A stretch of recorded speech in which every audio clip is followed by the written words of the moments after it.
बंगाल और उड़ीसा समेत कई राज्यों में मौसम लोगों का कड़ा इम्तिहान लेता हुआ नजर आ रहा है। देश के तमाम शहर ऐसे हैं जहां पारा 40 से 45 डिग्री के बीच में बना हुआ है। मौसम विभाग की माने तो इस बार अप्रैल 130 साल में सबसे ज्यादा गर्म रहा।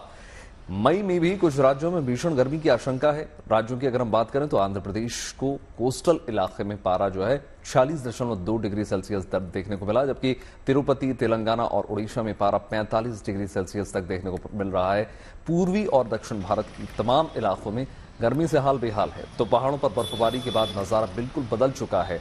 पहाड़ों पर बर्फबारी की वजह से दिल्ली वाले जो गर्मी के प्रकोप से बचे हुए हैं, वहीं केदारनाथ से लेकर बद्रीनाथ तक बर्फ से पहाड़ फटे पड़े हैं। हर तरफ बर्फ ही बर्फ देखने को मिल रही है। इन 7 तस्वीरों के माध्यम से देश में मौसम के मिजाज को समझने की कोशिश कीजिए कि कहीं झमाझम बर्फबारी हो रही है तो कहीं हीट स्ट्रोक से लोग परेशान।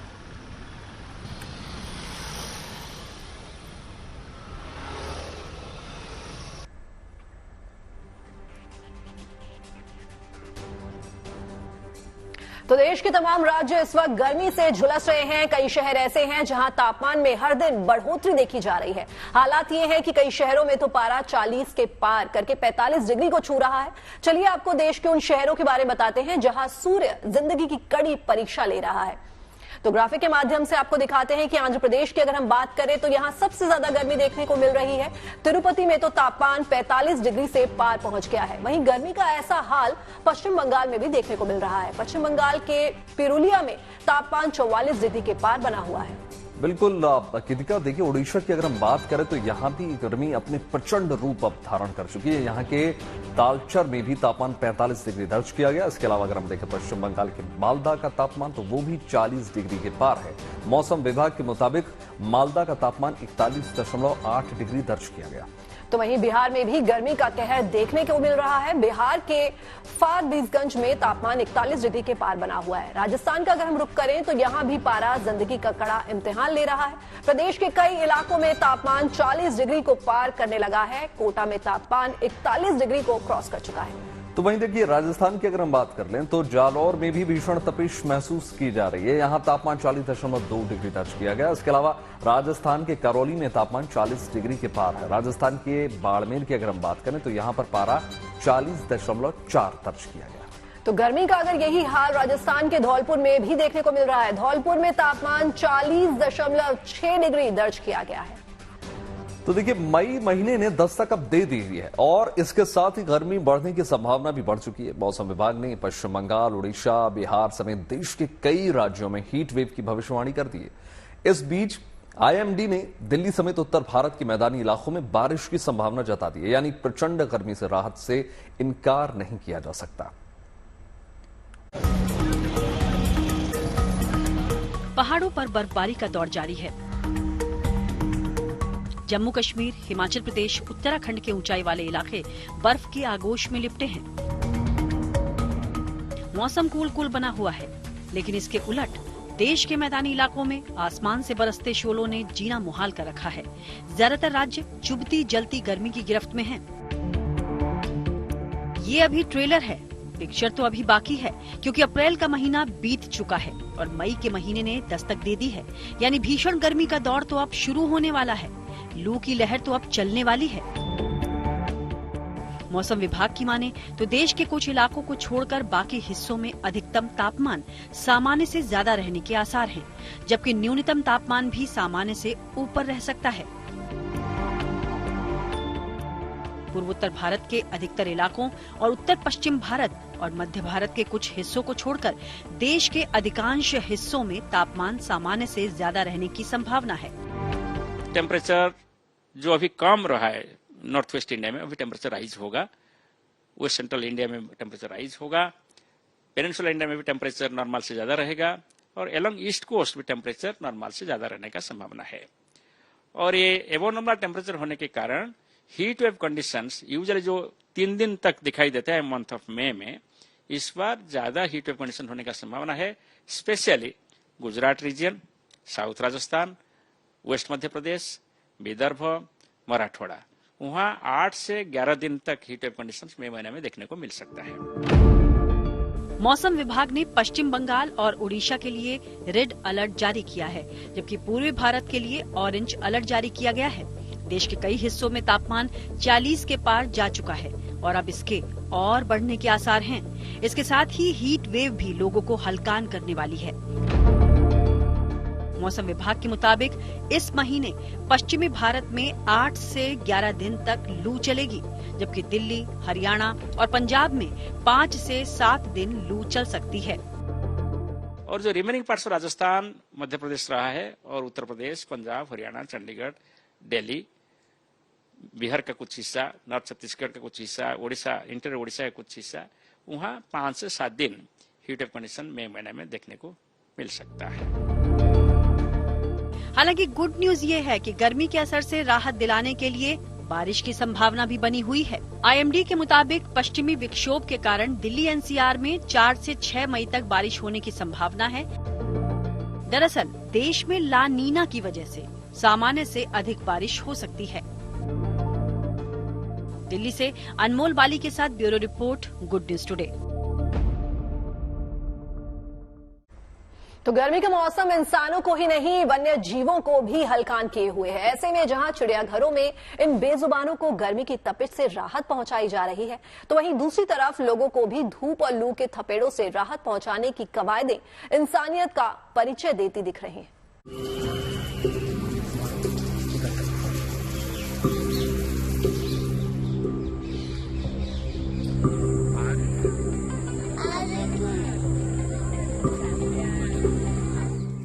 जहां गर्मी अपने शबाब पर है, ऐसे में इन बेजुबानों को कोई परेशानी न हो, इसके लिए देश के तमाम चिड़ियाघरों में कुछ ऐसे ही राहत देने की कवायदें जारी हैं।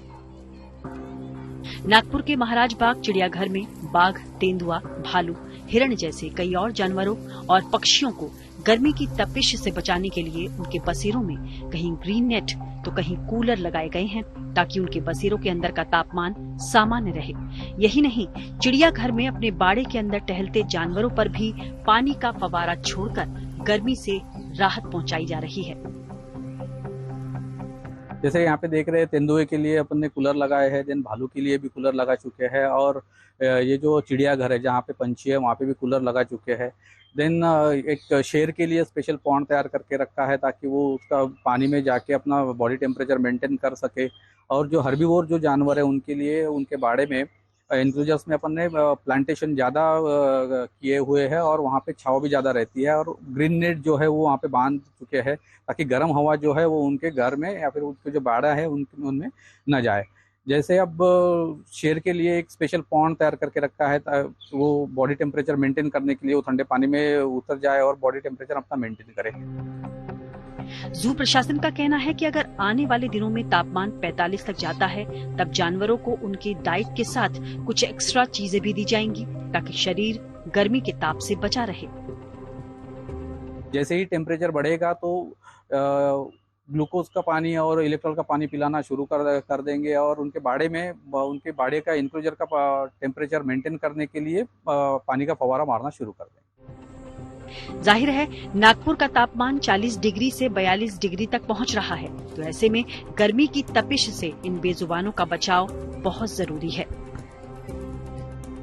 वहीं महाराष्ट्र के अकोला में भी सूरज आग उगल रहा है। चुभती गर्मी से लोग यहाँ हलकान हैं, तो गर्मी से बचाव के तमाम तरीके यहाँ आजमाए जा रहे हैं। इस बीच यहाँ के बिरला गेट रेलवे क्रॉसिंग पर एक सामाजिक संगठन ने भी ग्रीन नेट लगाकर लोगों को राहत पहुँचाने का नेक काम किया।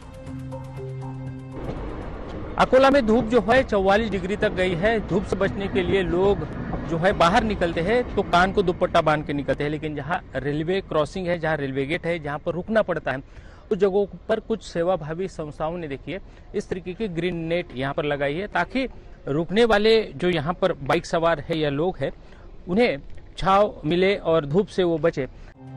वहीं देवघर में बाबा बैद्यनाथ धाम में श्रद्धालुओं और यहाँ रहने वाले लोगों को तेज धूप और लू से बचाने के लिए पूरे परिसर में टेंट और पानी की व्यवस्था की गई है। ये सुविधा दूर दराज से आए श्रद्धालुओं को बहुत राहत दे रही है। ये जो व्यवस्था की गई है इसके कारण संपूर्ण मंदिर धूप से बचा हुआ है और सारे यात्री चारों तरफ बैठ के पूर्व की भांति जो हम लोग बचपन से देखते आए हैं कि लोग कैसे प्रांगण में अपना मुंडन, अपना यज्ञोपवीत कराते थे, वो अभी देखने को मिलता है और आज हो रहा है। इससे काफ़ी यात्रीगण खुश हैं, हमारे पंडा समाज के लोग खुश हैं। कुल मिलाकर गर्मी का सीजन है और इस मौसम की कई चुनौतियां भी हैं। ऐसे में हीट को हराने के ये प्लान सराहनीय हैं।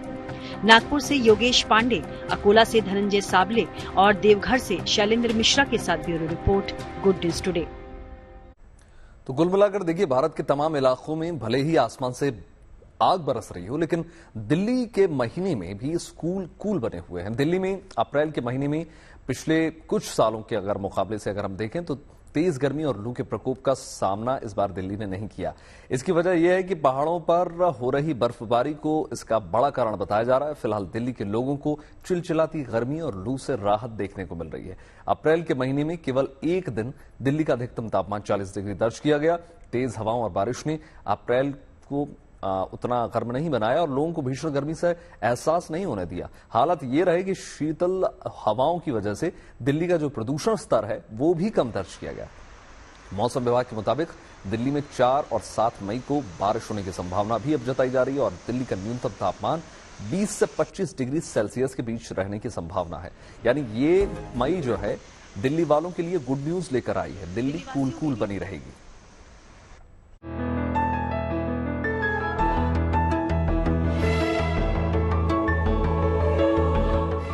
जहां देश के ज्यादातर राज्य भयंकर गर्मी और लू के थपेड़े झेल रहे हैं, वहीं राजधानी दिल्ली समेत उत्तर भारत के मैदानी क्षेत्रों में गर्मी की तपिश अभी ज्यादा नहीं है।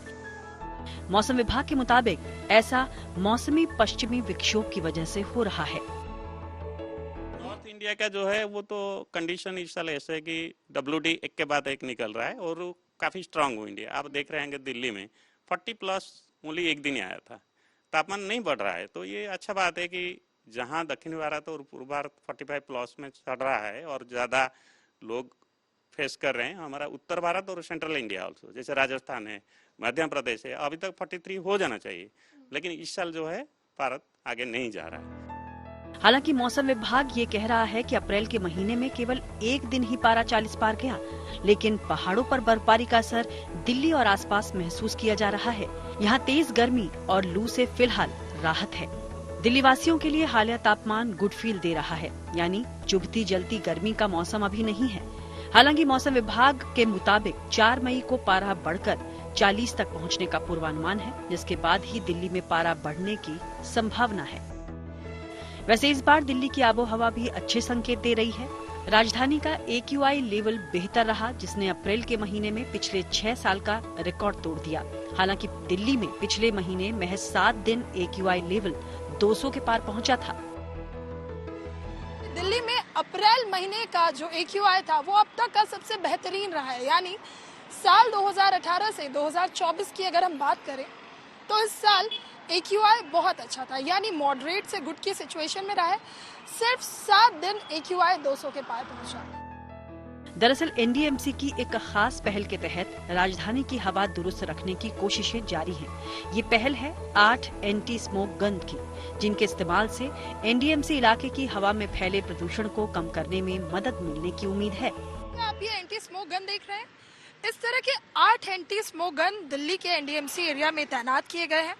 खास बात यह है कि सुबह 8 बजे से शाम के 4 बजे तक NDMC के अलग अलग क्षेत्र में घूमकर जगह जगह पानी का छिड़काव कर रहे हैं, जिससे प्रदूषण की समस्या जिससे दिल्ली वाले परेशान रहते हैं उससे ना सिर्फ निजात मिले, बल्कि क्योंकि इस मौसम में जैसे ही गर्मियों की शुरुआत होती है और उसके बाद दिवाली तक का मौसम आता है तो हर साल जो AQI है वो काफी बढ़ जाता है। इससे निपटने के लिए इस बार तैयारी बहुत पहले से ही हो गई है। फिलहाल तो पहाड़ों की बर्फबारी ने दिल्ली के मौसम का मिजाज नरम किया हुआ है। ऊपर से राजधानी की सड़कों पर पानी का छिड़काव कर रही इन एंटी स्मोक गन्स की यहां फैले प्रदूषण से जंग प्रगति पर है। यानी दिल्ली वासियों के लिए ये दोहरी राहत किसी सौगात से कम नहीं। दिल्ली से नीतू झा के साथ bureau report, good news today. तो दिल्ली में राहत की वजह पहाड़ों में हो रही बर्फबारी है। जम्मू कश्मीर ही नहीं, उत्तराखंड में बर्फबारी देखने को मिल रही है। उत्तराखंड के पहाड़ी इलाकों में मौसम ने करवट ले ली है। चमोली की ऊंचाई वाले इलाकों में बर्फबारी हो रही है और निचले इलाकों में तेज हवाएं चलने से मौसम में ठंडक है। बद्रीनाथ धाम, हेमकुंड साहिब, रुद्रनाथ समेत कई ऊंचे वाले क्षेत्रों में भी बर्फबारी हो रही है। तो वहीं केदारनाथ धाम में भी चारों ओर सफेदी छाई हुई है। बर्फ की सफेद चादर से आप देख सकते हैं कि पहाड़ जो है वो पटे हुए हैं। साथ ही ये भी समझ लीजिए कि केदारनाथ धाम में बर्फबारी के बीच 10 मई से शुरू होने वाली यात्रा को लेकर तैयारियां जो हैं तेजी से चल रही हैं। पहले पैदल यात्रा मार्ग से बर्फ हटाने का काम लगातार जारी किया गया है। सफेद चादर के बीच केदारनाथ इलाका गुलजार हो गया। भक्त 10 मई से बाबा केदार के दर्शन कर पाएंगे। पिछले साल चार धाम यात्रा की ने इतिहास में अपना रिकॉर्ड दर्ज कराया था। 2023 में बाबा केदारनाथ में भारी संख्या में श्रद्धालु पहुंचे थे। तो उत्तराखंड में बद्रीनाथ यात्रा 12 मई को शुरू हो रही है। ऐसे में यात्रा से जुड़ी तैयारियां सुनिश्चित करना इन दिनों चुनौती बना हुआ है, क्योंकि इस वक्त यहां मौसम रंग बदल रहा है। कभी आसमान साफ तो कभी बारिश। तो फिलहाल इलाके में बर्फबारी हो रही है, मगर मौसम खराब होने के बावजूद अधिकारी यहां यात्रा से जुड़ी तमाम व्यवस्थाओं की जानकारी ले रहे हैं।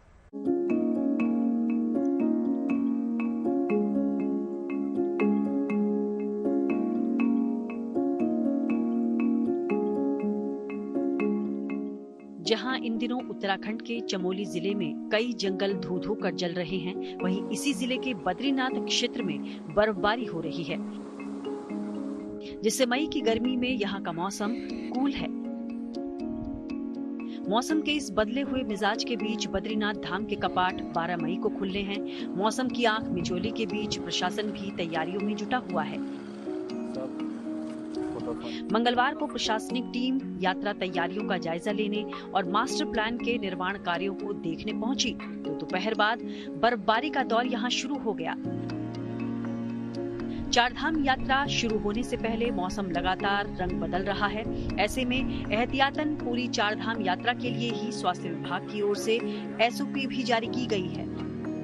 खासकर इस एसओपी में तीर्थ यात्रियों को सलाह दी गई है कि वो कम से कम 7 दिनों के लिए चारधाम यात्रा की योजना बनाएं। वहीं केदारनाथ और यमुनोत्री धाम में पैदल चढ़ते समय 1 से 2 घंटे के बाद 5 से 10 मिनट का विश्राम जरूर करें। साथ ही यात्रा के लिए गर्म कपड़े, बारिश से बचाव के लिए रेनकोट, छाता और स्वास्थ्य जांच के लिए पल्स ऑक्सीमीटर और थर्मामीटर साथ लेकर चलें। फिलहाल तो बद्रीनाथ इलाके के दायरे में आने वाले क्षेत्रों में बर्फीला माहौल है। लगातार बर्फ पड़ने से बाजार सुनसान हैं।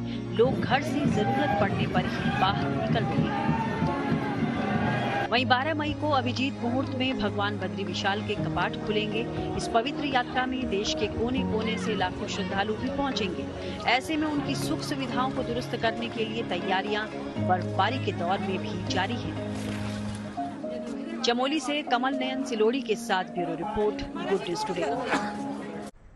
तो जम्मू कश्मीर में भी ऊंची पहाड़ियों पर बारिश और बर्फबारी का दौर लगातार जारी है। कुछ जगहों पर पहाड़ों से मिट्टी खिसकने लगी है। लैंडस्लाइड की घटना देखने को मिली। उत्तरी कश्मीर के लगातार बारिश के बाद इलाकों में बारिश के कारण मिट्टी का कटाव और भूस्खलन देखने को मिला। तो वहीं उरी के पहाड़ी इलाकों में भी भूस्खलन की घटनाएं देखने को मिली है, लेकिन राहत की खबर यह है कि इसमें किसी के हताहत होने की कोई खबर निकलकर सामने नहीं आई। और देश इन दिनों 2 तरह की परीक्षाओं से गुजर रहा है। पहली परीक्षा गर्मी की है, तो वहीं दूसरी चुनावी परीक्षा है। पहले और दूसरे चरण में वोटिंग का प्रतिशत उम्मीद से कम रहा। ऐसे में आगे मतदाता पोलिंग बूथ तक पहुंचे। इसके लिए तमाम नायाब तरकीबें निकाली जा रही हैं। वडोदरा में एक अनूठी शादी हुई, जिसमें दूल्हा दुल्हन ने केवल जन्म जन्म का साथ निभाने की कस्में ही नहीं खाई, बल्कि वोटिंग करने का वचन भी लिया। इसी तरह गुजरात के आणंद में मतदाताओं को जागरूक करने के लिए 1000 दीपक जलाए गए। लेकिन सबसे क्रांतिकारी पहल हरियाणा में की गई, जहां चुनाव आयोग ने ऐसा ऐप लॉन्च किया जिसके जरिए घर बैठे मतदाता को पता चल सकेगा कि इस वक्त पोलिंग बूथ पर कितने लोग ऑनलाइन हैं और कितने लोग जो है उन्होंने वोट डाला। देखिए चंडीगढ़ से हमारी एक खास रिपोर्ट।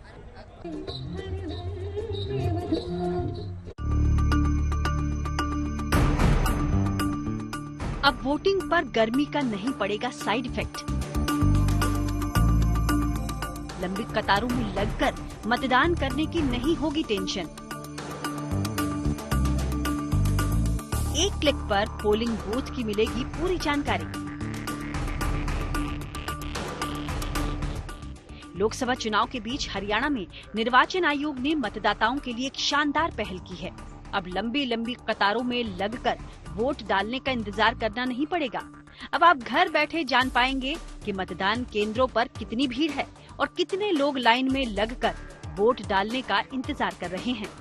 हरियाणा में मतदाताओं के लिए निर्वाचन आयोग ने एक ऐप लॉन्च किया है। इसका नाम है वोटर्स इन क्यू। हरियाणा में पहली बार लोकसभा चुनाव में इस मोबाइल ऐप का इस्तेमाल किया जाएगा।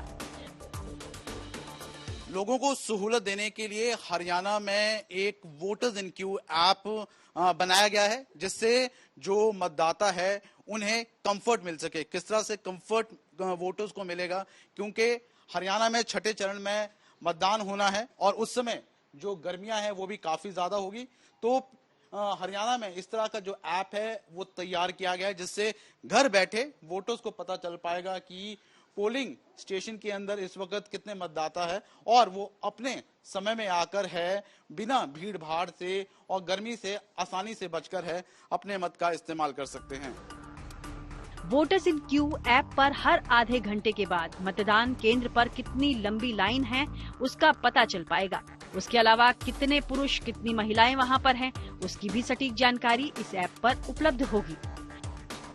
इसके लिए जो बूथ लेवल ऑफिसर है, जो पोलिंग स्टेशन के बाहर बैठता है, वो हर आधे घंटे में क्यू में कितने लोग हैं, पोलिंग स्टेशन के बाहर क्यू में कितने लोग हैं, पुरुष कितने हैं, महिलाएं कितनी हैं, उनकी संख्या को ऐप में अपलोड करेगा।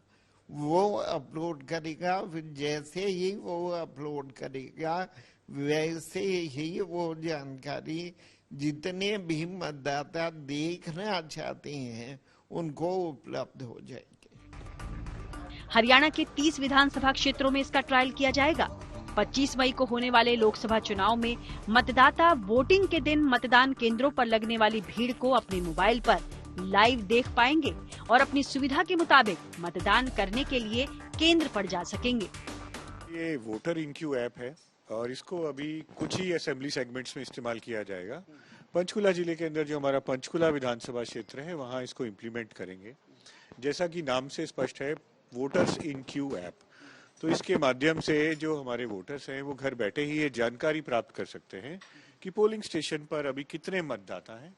उस हिसाब से वो ये देख सकते हैं कि उन्हें कब मतदान करने जाना है, उनको कौन सा समय उनके लिए सबसे ज्यादा सहूलियत भरा रहेगा। इस पे ट्रेंड्स भी दिखते रहेंगे कि स्लॉट्स बने हुए, हर आधे घंटे में एंट्री होके अपडेट किया जाएगा कि कितने मतदाता हर बूथ पे हैं। जो हमारा BLO, जो हमारा बूथ लेवल ऑफिसर है, वो इसकी अपडेशन हर आधे घंटे में करेगा और उसी के हिसाब से जो मतदाता है वो ये प्लान कर सकते हैं कि वो कब आए, उनके लिए सबसे बड़ा ज्यादा सुविधाजनक समय क्या रहेगा। हरियाणा में चुनाव छठे चरण में यानी 25 मई को है। उस वक्त गर्मी भी चरम पर होगी। ऐसे में इस पहल के जरिए निर्वाचन आयोग की कोशिश है कि वोट देने वालों को लंबी लाइन में लगने की परेशानी ना हो। बड़ी बात ये भी है कि इससे मतदान प्रतिशत में भी बढ़ोतरी होगी। चंडीगढ़ से ललित शर्मा के साथ bureau report, good news today. और आइए अब आपको गुजरात के वडोदरा की तस्वीरें दिखाते हैं। वडोदरा में अनोखी शादी हुई। सामूहिक विवाह आयोजन के दौरान शादी में पहुंचे लोगों ने मतदान के लिए शपथ ली। देश के जिम्मेदार नागरिक होने के नाते इन लोगों ने शादी के मंडप के बीच में ही शादी में शपथ ली और प्रण ये लिया कि वो मतदान जरूर करेंगे। ये वीडियो सोशल मीडिया पर जमकर वायरल। ये जो शपथ ली ने बहुत अच्छा है, इससे अवेयरनेस आती है, हर किसी आदमी को वोट करना चाहिए। और ये जो समूह लगन है ना, इस वेरी गुड। जो भी आदमी इसको ऑर्गेनाइज कर रहे हैं ना, वो बहुत अच्छा काम कर रहा है समाज के लिए। और यहाँ जो वोटिंग का अवेयरनेस किया ना, एक्सीलेंट, बहुत बढ़िया। आपने सामूहिक शादी की है, वो शादी में 12 से 15 हजार लोग एक साथ शपथ लेने वाले हैं। आपको मालूम है जीवन में जैसे कन्यादान का एक महत्व है, वैसे अपने जीवन में मतदान का भी एक अलग महत्व है। इसलिए आज हमने उनको शपथ भी दिलवाई है। 1 मई को गुजरात दिवस के मौके पर राजकोट में अटल सरोवर पर लेजर शो का आयोजन किया गया और इस लेजर शो को देखने के लिए बड़ी संख्या में लोग वहां पर पहुंचे थे। लेजर शो का आयोजन राजकोट नगर निगम ने किया था। गांधीनगर गिफ्ट सिटी के बाद राजकोट का स्मार्ट सिटी प्रोजेक्ट गुजरात का सबसे बड़ा प्रोजेक्ट है और अटल सरोवर इस प्रोजेक्ट का सबसे बड़ा आकर्षण।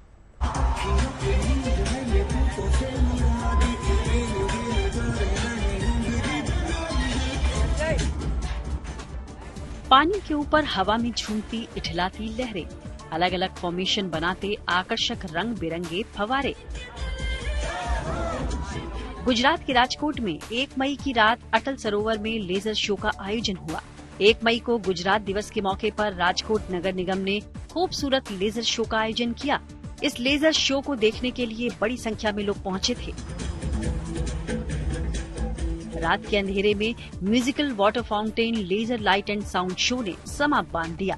आसमान को छूती रंग बिरंगी लहरें जब अलग अलग डिजाइन बनाती तो देखने वाले वाह वाह कह उठते। अटल सरोवर 2.93 लाख वर्ग मीटर में फैला हुआ है। इसमें पार्किंग, एक उद्यान, एक प्रवेश द्वार, एक पक्षी द्वीप, एक प्रकृति पार्क, फव्वारे, एक पार्टी प्लॉट, एक लेजर शो और कई दूसरी सुविधाएं हैं। कुल 1000 करोड़ रुपए की लागत वाला ये महत्वाकांक्षी प्रोजेक्ट गांधीनगर गिफ्ट सिटी के बाद गुजरात का सबसे बड़ा प्रोजेक्ट है। अकेले अटल सरोवर का निर्माण करीब 136 करोड़ रुपए की लागत से किया गया है।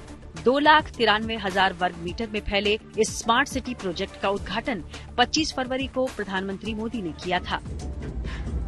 अटल सरोवर राजकोट और आसपास के इलाकों में रहने वाले लोगों के लिए बेहतरीन पर्यटन स्थल है। अटल सरोवर घूमने के लिए बड़ों को 25 रुपए खर्च करने होंगे, जबकि बच्चों के लिए टिकट की कीमत रखी गई है 10 रुपये। हालांकि म्यूजिकल फाउंटेन, एम्फी थिएटर का आनंद लेने के लिए 80 रुपए खर्च करने होंगे। Bureau report, good news today.